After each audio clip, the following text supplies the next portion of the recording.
Assalamualaikum warahmatullahi wabarakatuh. Jumpa lagi di channel saya Lupus. Konten kali ini saya akan membahas memperkuat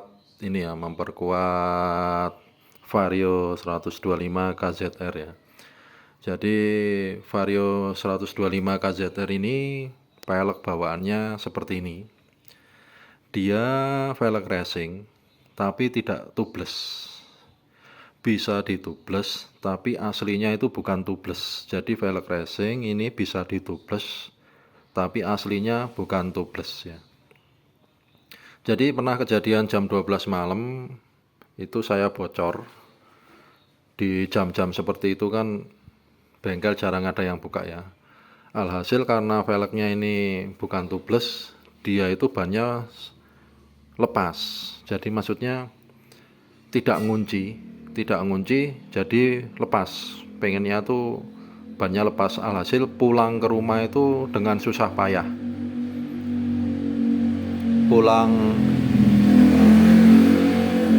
ke rumah jarak yang jauh, peleknya tuh gini-gini, bannya itu mau lepas karena ini velg racing biasa, bisa ditubles tapi bukan tubeless.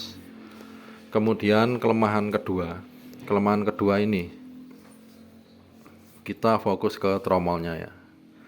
Ini kejadian asli menimpa saya, kecelakaan tunggal karena velgnya ini ngantong ya. Jadi tromolnya itu ngantong walaupun dibelikan kampas baru, kejadiannya kayak gitu lagi. Ada tutorial di YouTube yaitu suruh ganti kampasnya Eric King, tapi nanti kejadiannya pun sama.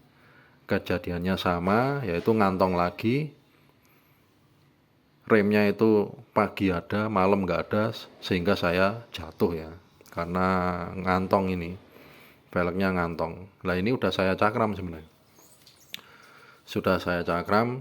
tapi karena bukan velg tubeless asli dan bukan cakram asli, alhasil saya belikan yang original asli cakram dan asli tubeless. Tapi biayanya pun membengkak. Nggak apa-apa untuk keselamatan pengendara ya. Jadi untuk keselamatan pengendara biaya membengkak nggak masalah karena berhubungan dengan nyawa. Saya upgrade ke velg Vario 160, perubahannya banyak, yaitu tapi berhubung cakramnya sudah dari modifan ini ya. Modifan ini tinggal ganti peleknya aja. Peleknya ini pun mahal, depan belakang cakram original, dan ini asli tubeless. Asli tubeless tuh di sini dan di sini itu ada penguncinya. Jadi kalau bocor, ban itu tetap walaupun udaranya habis, dia tetap ada tempatnya. Cuma bisa menyelamatkan kita sampai tempat tambal ban atau ke rumah, karena bannya nggak lepas-lepas ya, karena dikunci sama penguncinya itu, karena asli tubeless, bukan kayak gini. Kalau ini nggak ada penguncinya, dan dia asli cakram.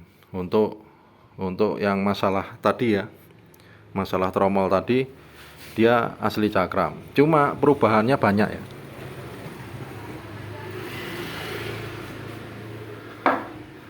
Di sektor depan ini kita harus pakai T-nya Vario 160 dan bikinin dudukannya ini ya, dudukan selebornya ini.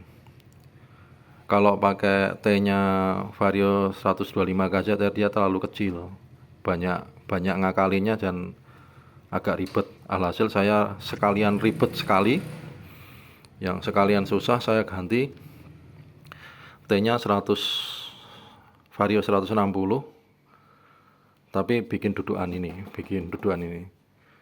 Ya, kedepannya kan lebih enak ya. Yang penting asli cakram dan asli tubeless.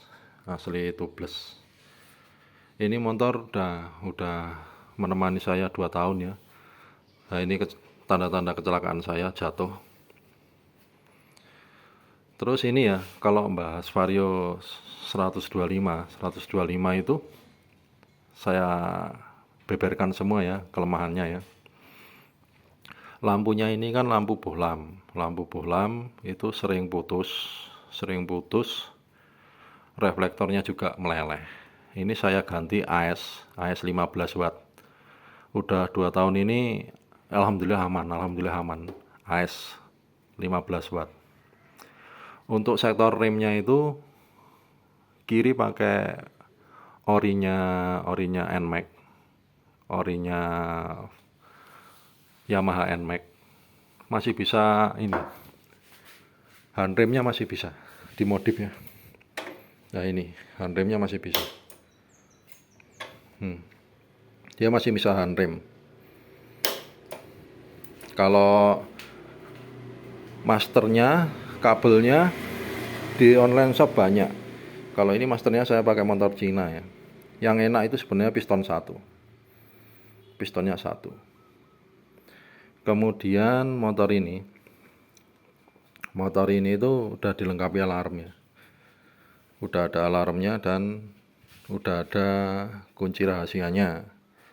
Kunci rahasianya ada untuk keamanan ya. Karena kalau kita mengandalkan cuma kunci ini ya di zaman sekarang ya lebih baik mengamankan lebih baik. Lah untuk switch rem ini usahakan belikan merek Omron Ori. Jangan yang abal-abal karena ini pengaruhnya di starternya ya. Jadi kanan kiri belikan Omron Orinya Yamaha, mereknya Omron Ori. Karena ini nanti mempengaruhi starternya dan mempengaruhi lampu remnya. Kalau lampu remnya nyala terus, ini rusak kan lampu remnya nyala terus ataupun nggak bisa dipakai. Nah kalau lampu remnya nyala terus, lampunya putus. Belikan Omron Ori. Kemudian untuk lampu kota sebaiknya belikan yang kedip-kedip karena kalau nyala terus dia putus. Dibelikan yang kedip-kedip, itu lebih awet. Pengalaman saya lampu yang kedip-kedip lebih awet. Lampu kotanya ya. Langsung untuk oli mesin saya jujur karena oli mesin sekarang tuh udah 80.000 ya, 80.000 sampai 90.000. Oli mesin ini saya cuma 20.000, yaitu oli minyak goreng yang literan tanpa merek. Belinya di sayur itu yang diciduk literan 20.000 kalau nggak salah. Yang itulah kekentalannya menurut saya udah pas. Ini udah bertahun-tahun pakai minyak goreng ya.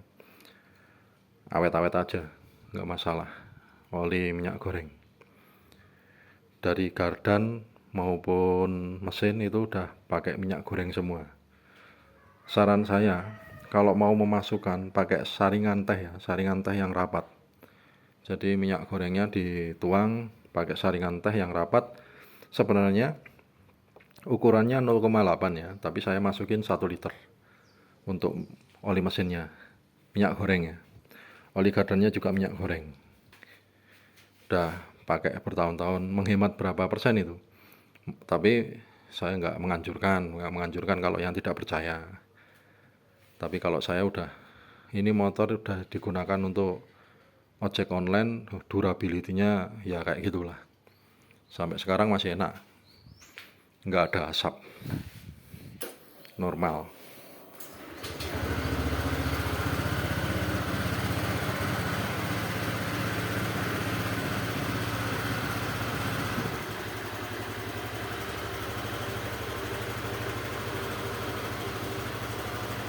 Ini olinya minyak goreng ya.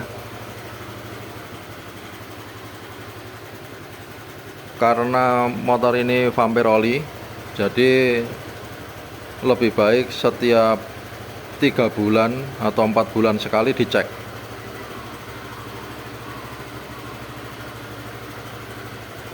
Oke, gitu aja dari saya. Semoga bermanfaat. Tetap semangat, tetap jaga kesehatan. Wassalamualaikum warahmatullahi wabarakatuh. Jangan lupa subscribe, like, komen, dan share. Dukung terus channel saya. Semoga sehat selalu. Terima kasih.